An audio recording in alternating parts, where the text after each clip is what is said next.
안녕하십니까. 우리 투싼 한인장로교회 교우 여러분들께 문안드립니다. 이제 우리는 11월 13일 예배를 드리고 있습니다. 오늘 말씀을 통해서 율법은 조문보다도 그 정신이 중요하다라는 제목으로 말씀을 나누려고 합니다. 저는 지금 여행 중에 설교를 녹화하고 있습니다.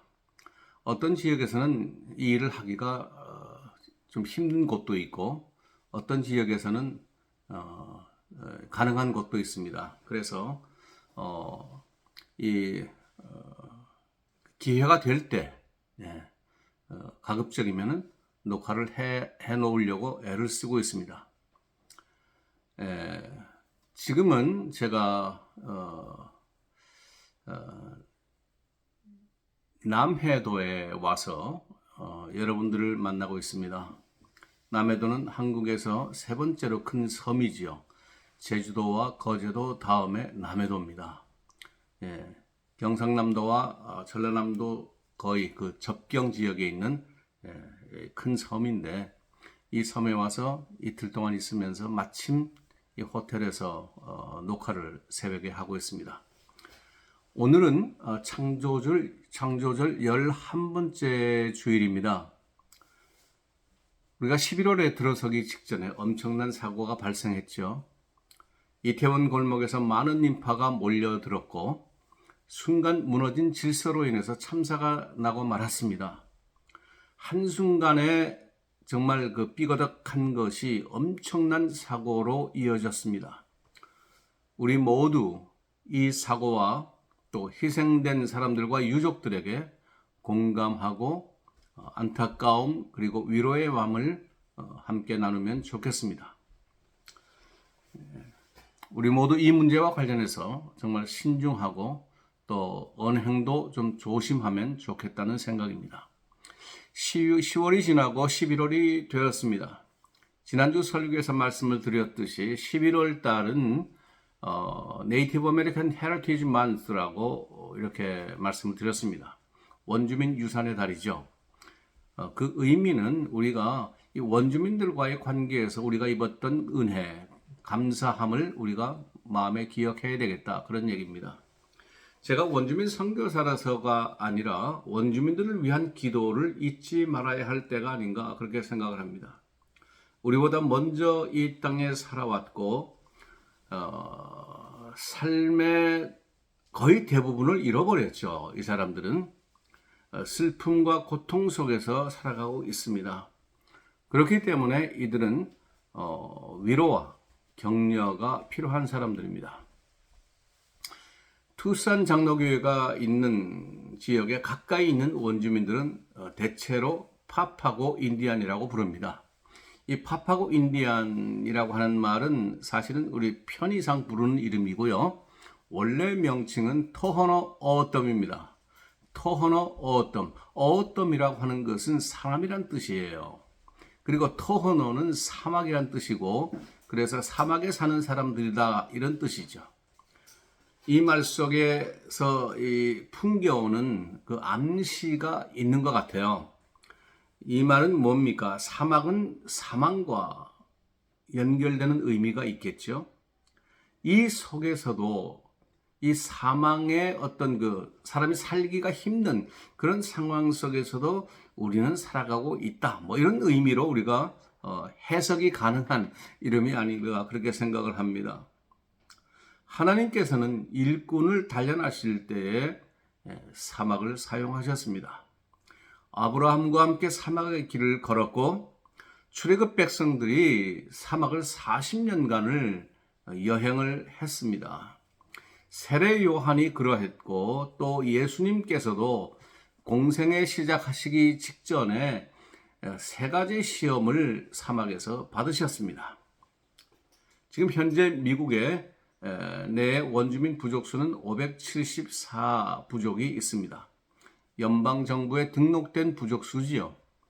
지금도 200여 개의 부족이 아직 연방정부에 등록되지 않은 부족으로 남아 있습니다. 이것을 Federally Unrecognized Tribe라고 우리 공식적으로는 부릅니다. 연방 정부에 의해서 이렇게 인정되지 못했다, 그런 얘기죠. 이 recognize와 unrecognize의 차이는 굉장히 큽니다. recognize가 되게 되면 보호구역이 설정이 되죠. 그렇게 되고 자치 정부가 들어서게 됩니다. 입법, 사법, 행정 이 3권이 다 생기게 됩니다.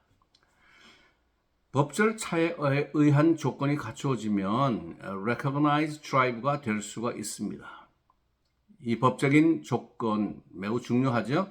특히 미국에서는 이 법이 굉장히 중요합니다. 아무리 갈등과 다툼이 있어도 법원에서 결정을 하고 일단 판결이 내려지게 되면 그 분쟁은 신기할 정도로 말끔하게 정리가 되는 곳이 바로 미국입니다. 여러 해 전에 그런 경험 우리가 잘 알고 있을 겁니다. 엘 고어하고 조지 부시 대통령이 대통령 선거에서 맞붙었을 때에 플로리다의 표 계산 때문에 한동안 어려운 순간이 있었죠. 그런데 법원에서 조지 부시의 손을 들어주는 판결을 내리는 그 순간에 상대 후보였던 엘 고어는 전화기를 들고 그 자리에서 축하의 메시지를 보냈죠. 미국은 그런 나라입니다. 그렇기 때문에 우리 미국에서 살아가는 우리 모두는 이 법에 대한 것이 상당히 예민할 정도로 그렇게 느끼고 있죠. 법을 지키지 않으면 힘들지 않습니까? 예. 성서에서도 이 법이 처음 생길 때의 그 정신은 매우 거룩한 것이었습니다. 그것은 약자를 보호하려는 의도가 강했죠. 약자의 생명과 약자의 권리를 보호하기 위한 하나님의 안전장치였다는 말입니다. 하나님의 백성이었기 때문에 법을 주신 것이에요. 출애굽 50일 되던 날에 모세가 높은 산에서 하나님을 만납니다. 그리고 하나님과 출애굽 백성들 사이에 계약이 체결이 됐습니다. 그 계약이 바로 십계명입니다. 하나님의 사랑의 계명이고 출애굽 백성들이 하나님의 자녀가 되었다는 그 증거로 주신 계명이죠. 마치 부모 자식 간의 관계를 규정하는 것과 똑같습니다. 그러니 자식을 괴롭히기 위해서 만든 법이 어디 있겠습니까? 결코 그런 법은 아니라는 말이죠. 사랑하니까 주신 법이고 혹시라도 자녀들이 어려움에 처할까봐 분쟁에 휘말려 들까봐 하나님께서 주신 사랑의 법이었고 그것은 바로 그들을 보호하기 위한 안전장치였다는 뜻입니다. 이렇게 생각하면 법이라는 것이 결코 무거운 짐도 아니고 두려운 것도 아니고 어려운 것도 아니다. 그렇게 우리가 생각을 해야 되겠습니다. 그런데 세월이 지나면서 법 조문 자체는 그대로였지만 그 해석이 복잡하게 진화하게 됩니다. 법의 해석이 복잡하게 진화한다는 것은 결코 좋은 일은 아니겠죠? 법은 간단한 것이 좋고 법의 해석은 유연하고 부드러운 것이 좋습니다. 거기서 하나님의 자비와 사랑이 나타날 수 있기 때문이죠. 바벨론에서 포로 생활을 70년간 하면서 유대 민족들은 치열한 반성을 했습니다. 그들은 이렇게 생각했습니다. 우리가 왜 이토록 멀리 잡혀와서 고생을 해야 하는가? 우리가 무엇을 잘못해서 이런 어려움을 당하게 됐는가? 반성하던 중에 그 원인이 불순종 때문이라고 하는 결론에 이릅니다. 하나님의 말씀에 순종하지 못했다는 것이죠. 이때부터 하나의 슬로건이 등장합니다. 그것은 바로 말씀으로 돌아가자입니다. 어디서 많이 듣던 이야기 아닙니까, 여러분? 바로 지난주에 우리가 다루었던 종교개혁 슬로건하고 같은 거죠. 아마도 종교개혁 주일 바로 다음 주일인 오늘 교회력에 주시는 말씀이 율법과 계명과 관련된 것으로 그런 연결성이 있는 것 같아요. 말씀으로 하나님의 말씀으로 돌아가자고 하는 것입니다. 복음과 신앙은 하나님의 사랑과 그리스도의 은혜에 기초해야 합니다. 그래서 제 설교를 몇 달 들으시면 자연히 하나님의 사랑 그리고 그리스도의 은혜 이런 표현을 여러분들이 쉽게 접하게 될 것입니다. 이 말은 법 조항을 잘 지키자는 것만 말하는 것이 아닙니다. 원래 그 법의 본래 정신으로 돌아가야 한다는 뜻을 그 속에 내포하고 있습니다. 그래야 하나님의 뜻, 하나님의 사랑의 법의 의미가 있기 때문입니다. 하나님의 큰 사랑을 받은 사람으로서 생각하고 너그러움으로 세상을 바라보고 이웃을 사랑하고 그렇게 대해야 한다는 것을 말하는 것입니다. 그것이 법의 본래 정신이라고 하는 말입니다. 그렇기 때문에 이 법과 관련해서는 억울한 사람이 생기지 않게 해야 합니다. 법은 그 조문 자체가 특정한 상황에 대해 완벽하게 말해주질 않습니다. 해석을 해주지 않는다는 얘기죠.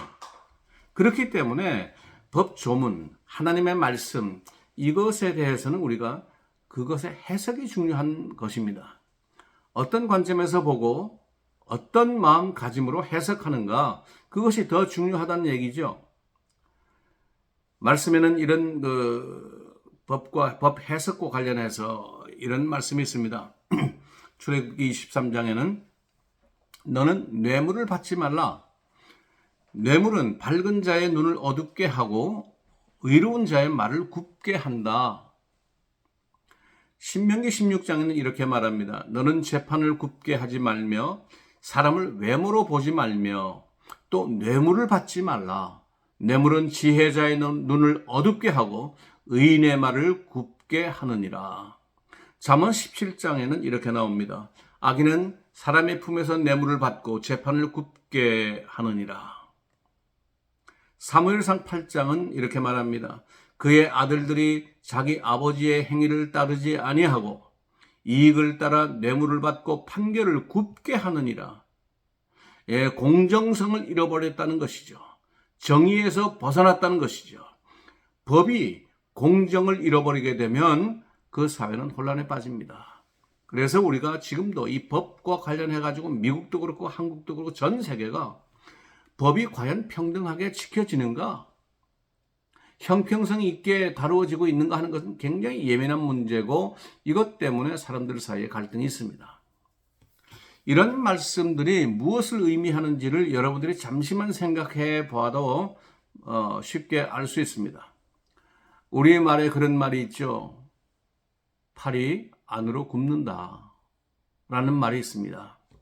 그러니까 어떤 그 갈등의 두 상대를 놓고 자기하고 가까운 사람을 감싸는 그런 걸 말하는 것이죠. 공정이 아니죠, 그것은. 이 법이라고 하는 것은 누구에게나 평등해야 한다는 것입니다. 그러니까 이 평등도 사실은 우리가 깊이 생각하면 절대적 평등이 있고 상대적 평등이 있는데 이것을 우리가 생각해 볼 필요가 있습니다. 내 눈과 내 마음의 방향이 생각의 방향을 바꿀 수 있다는 말이죠. 내가 좋아하는 사람은 그 좋아하는 마음대로 생각하고 판단할 수밖에 없다는 말입니다. 그러나 내가 미워하는 사람은 그 미움이 판단의 기준이 돼서는 안 된다고 하는 말입니다. 그렇게 되면 공정할 수가 없죠. 그래서 우리는 하나님의 사랑과 그리스도의 은혜를 말하는 것입니다. 하나님께서는 모든 생명을 사랑하신다고 하는 것이 하나님의 정의의 시작입니다. 이런 엄청난 사랑을 받은 사람들이 어떻게 세상을 바라보고 어떤 마음으로 이웃을 바라보아야 하는지 우리가 법과 관련해서 생각을 해야 합니다. 종교계에게 큰 슬로건이었던 이 말씀으로 돌아가자라고 하는 이것은 문제를 발생시킬 수가 있습니다. 상대적으로. 교황의 권력과 교리의 행포를 극복하기 위해서 개혁자들이 그렇게 말한 것이죠. 말씀으로 돌아가자. 그런데 말씀으로 돌아가면 해결될 줄로 생각을 했죠. 그런데 예기치 못한 문제가 발생을 합니다. 그것은 바로 말씀이 스스로 해석해 주지 않는다고 하는 것이죠. 올바른 해석이 뒤따르지 않으면 그 말씀 역시 왜곡될 수밖에 없습니다. 말씀의 전문가, 성서의 전문가가 해석을 해줘야 비로소 신자들이 이해할 수 있게 되는 것이다. 그런 말이죠. 오늘 설교 말씀 역시 본래 의미에 가깝게 접근하기 위해서 저도 여러분들을 위해서 애를 쓰고 있는 것입니다. 여러분이 오늘의 말씀을 올바로 이해하기 위함입니다. 종교개혁 이후에 생긴 문제가 바로 그런 것입니다. 목회자들이 자의적으로 말씀을 해석하기 시작한 것이죠. 자기에게는 유리하게, 반대자들에게는 불리하게 해석할 수도 있고 그렇게 했다는 것입니다. 성경 말씀으로 상대를 공격하는 것이 가능해지지 않겠습니까? 이렇게 되면 하나님의 말씀의 공정성 또는 정의를 잃어버린 것이죠. 그 전형적인 예가 오늘 예수님의 상대편에 서 있는 바리새인들과 서기관들입니다. 예수님이 그들과 갈등을 일으키신 것은 거룩한 하나님의 말씀으로 자신들에게는 유리하게 해석하면서도 다른 사람들, 약자들에게는 무자비하게 적용했던 것 때문입니다. 안식일법이 그래서 문제가 되는 것입니다. 정결법 역시 그런 전형적인 예가 되고 있습니다. 예수님의 생각은 그것입니다. 법은 그렇게 사용하는 것이 아니다. 법이란, 더구나 하나님의 법은 사랑이 동기가 되어야 된다고 예수님은 생각하시는 겁니다. 약하고 힘든 사람에게는 너그럽게 법을 생각하고 적용해야 한다는 것이죠. 그러나 지도자들에게는 엄격하게 적용해야 한다는 것을 예수님은 마음속에 두고 있습니다. 당시에는 어려운 형편에 처한 사람들이 너무나 많았습니다. 로마의 정치적 지배로 경제는 파탄이 났고 세례들의 착취로 인해서 먹고 사는 것조차 힘든 그런 상황이 됐습니다. 수많은 사람들이 갈릴리 지역을 중심으로 살았던 이유는 그곳이 그나마 먹고 살 일이 좀 있었다고 하는 것 때문인 것 같습니다. 문제는 그 지역의 환경이 열악해서 먼지도 많고 땀도 많이 흐르고 고온다습한 그런 환경이기 때문에 삶의 환경을 청결하게 유지하기가 쉽지가 않죠. 이들에게 정결법의 수준을 바리새인들의 수준으로 높이는 것은 불가능한 일입니다. 그들이 주로 살던 예루살렘이라면 건조하고 서늘한 바람도 덜어 부는 기후였기 때문에 꽤 살기가 괜찮죠. 상황이 이렇다면 정결법에 대해서는 갈릴리 사람들에게는 애초에 적용하기 어려운 그런 상황이었다고 보아야 할 것입니다. 예루살렘의 사람들에게는 보다 너그럽게 적용되어야만 했다는 말이죠. 바리새인들이 했던 일이 이런 것이었습니다. 도저히 경쟁하기 어려운 상대를 놓고 같은 룰을 적용하자는 것이죠. 사랑 또는 자비, 애초에 그런 것은 존재하지 않았습니다. 예를 들면 이런 식입니다. 여러분들, 이 그림을 보시죠. 이 그림은 평등과 형평에 대한 그림입니다. 평등은 equality라고 우리가 생각을 하고 형평은 equity라고 생각을 합니다. 이 둘 사이에 차이가 있지 않습니까? 형식적으로 보면 equality도 문제가 없어요. 왜? 같은 단 위에 서 있으니까. 그러나 약자는 담 너머를 볼 수가 없죠. 여기서 우리가 생각하는 것은 equality보다도 equity가 더 중요하다는 것이죠. 평등보다는 형평성이 그 속에 있는가, 그것이 중요하단 말이죠. 안식일에 밀밭을 지나다가 제자들이 미리삭을 까먹은 것을 놓고 바리새인들이 공격을 합니다. 그거 안식일법을 위반한 것 아니냐? 어떻게 제자들이 그렇게 하냐? 누굴 닮아서 그러냐? 이 말은 사실은 제자들을 공격하기 위한 것이 아니죠. 제자들의 행위를 동원해서 예수님 공격하고 있는 것입니다. 워낙 인기가 있고 자기들의 권위가 막 위협을 받으니까 그렇게 하는 것이죠. 예수님께서 말씀하십니다. 다윗이 자기와 함께 한 자들이 시장할 때 한 일을 잊지 못하였느냐. 그가 하나님의 전에 들어가서 제사장 외에는 자기나 그 함께 한 자들이 먹어서는 안 되는 진설병을 먹지 아니하였느냐. 또 안식일에 제사장들이 성전 안에서 안식을 범하여도 죄가 없음을 너희가 율법에서 읽지 못하였느냐. 내가 너희에게 이르노니 성전보다 더 큰 이가 여기 있느니라. 법은 평등하게 적용하는 것이 맞습니다. 그러나 연약한 자들을 위해서는 너그럽게 적용하고 넉넉한 자들이나 자기 자신을 위해서는 엄격하게 하는 것이 정당하다는 것이죠. 그래서 주님은 7절에서 이렇게 말씀하십니다. 나는 자비를 원하고 제사를 원하지 아니하노라 하신 뜻을 너희가 알았더라면 무죄한 자를 정죄하지 아니하였으리라. 예, 법의 정신은 바로 사랑과 자비에 있다고 말씀하시는 겁니다. 그러므로 법의 이름으로 사람을 정죄하거나 억압하려고 하지 말라는 것입니다.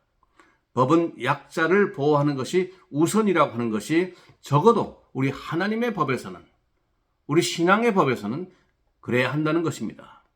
우리 교회에도 법이 있죠? 예. 중요한 것은 법 그 자체, 한 조문, 한자가 아니라 그 법에 담겨져 있는 하나님의 사랑을 느낄 수 있어야 한다는 말입니다. 우리 교회 각 직분에는 그 직분에 맞는 책임이 있습니다. 이런 책임들이 다 규정이 돼 있어요. 장로는 무엇을 해야 되고, 권사는 무엇을 해야 되고, 집사는 무엇을 해야 되고, 목회자는 무엇을 해야 하는가 다 규정이 돼 있습니다. 그러나 더 중요한 것은 법 이전에 하나님께서 그 법을 주신 뜻이 무엇인지를 깨닫는 것이죠. 사랑의 동기를 느껴야 한다는 것입니다. 율법주의적 해석과 복음적 해석은 다릅니다. 예를 들면 안식일법을 생각해 봅시다. 7일 동안 일해도 먹고 살기 어려운 사람이라면 이 법을 유연하게 적용해야 할 것입니다. 그러면 이렇게 생각하는 것이 맞겠죠? 여러분, 7일 동안 일을 해야 하는 직장에서 얼마나 힘드십니까? 예배하는 마음으로 일을 하도록 하십시오. 차라리 우리 몇몇 사람들이 당신을 위해서 당신 몫으로 1시간 더 봉사하겠습니다. 네, 이렇게 말하면 이것은 굉장히 은혜의 법이 되는 거죠. 분주하게 일해야 하는 당신이여, 마음에 너무 부담감 갖지 말고 주님 섬기는 마음으로 일을 하십시오. 우리 몇몇 사람들이 당신 몫으로 더 바치겠습니다. 네, 이렇게 생각한다면 복음적 해석이 됩니다. 그러나 오늘 본문에 나오는 바리새인들처럼 생각한다면 그것은 완전히 율법주의적 해석이고 예수님이 불편하게 생각하시는 것이 될 것입니다. 그래서 주님은 말씀하십니다. 인자는 안식일의 주인이다. 이렇게 말씀하십니다. 무슨 얘기입니까? 우리 주님께서 안식일의 주인이라고 말씀하세요. 주인은 법을 넘어서는 법입니다. 그렇기 때문에 첫째 안식일은 해방의 날입니다. 안식년, 희년의 전통과 연결되는 이 안식일은 본질적으로 해방의 의미가 그 속에 있습니다. 현실의 억압과 질곡 속에서 하나님의 사랑으로 해방되는 날입니다. 상처와 고통에서 그리스도의 은혜로 노임을 받는 치유의 날이고 기쁨의 날입니다. 두 번째로 안식일은 기쁨의 축제여야 합니다. 기쁨의 축제가 되려면 어떻게 해야 합니까? 창조의 기쁨을 의미하는 안식일은 본래 주님의 부활을 위한 축제의 날로 이미 바뀌었습니다. 기뻐하고 즐거워해야 할 소중한 날이라는 것이죠. 예배도 기쁨으로, 신교도 기쁨으로 이 하루를 정말 이 세상에서는 힘들었지만은 주님 앞에 와서 예배드리는 이 날은 여러분 해방의 날이고 기쁨의 날이 돼야 한다, 그런 뜻입니다. 여러분, 이 예배 가운데서 주님의 주시는 기쁨을 느끼시기 바랍니다. 마치고 친교실에 가서도 함께 기쁨의 교제를 나누는 친교의 식탁이 되면 좋겠습니다. 오래된 교인도 또 갓 들어온 교인도 편안하고 서로 기쁨을 나누는 그런 공동체가 되어야 할 것입니다. 이 서로가 불편한 것이 없도록 피차간에 최선을 다하고 노력을 해야 되겠죠. 예, 그런 복음성 여러분들 잘 아실 겁니다. This is the day that the Lord had made. 기뻐하고 즐거워하라고 얘기합니다. 왜? 주님 날이기 때문입니다.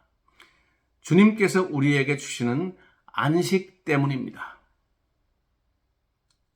안식의 주인이신 주님께서 우리와 함께 하시기 때문에 이 주님과 함께 예배드리는 우리는 기쁜 날이 되어야 한다 그런 말이죠. 조문보다 더 중요한 율법의 정신은 바로 사랑과 자비에 있습니다. 이 말씀 속에서 오늘도 하루 기쁨으로 살아가는 여러분들 되시기를 주의 이름으로 축원합니다. 다 같이 기도합시다. 인자가 안식일의 주인이라고 하신 주님의 말씀으로 인해서 우리 모두가 기뻐하고 즐거워할 수 있음에 감사드립니다. 이날은 주님이 우리를 위해서 만드신 안식의 날이요 축제의 날인 것을 우리 모두가 믿습니다. 모두가 함께 기뻐하고 즐거워하는 투싼 한인장로교회 되게 하옵소서. 예수 그리스도 이름으로 기원하옵나이다. 아멘.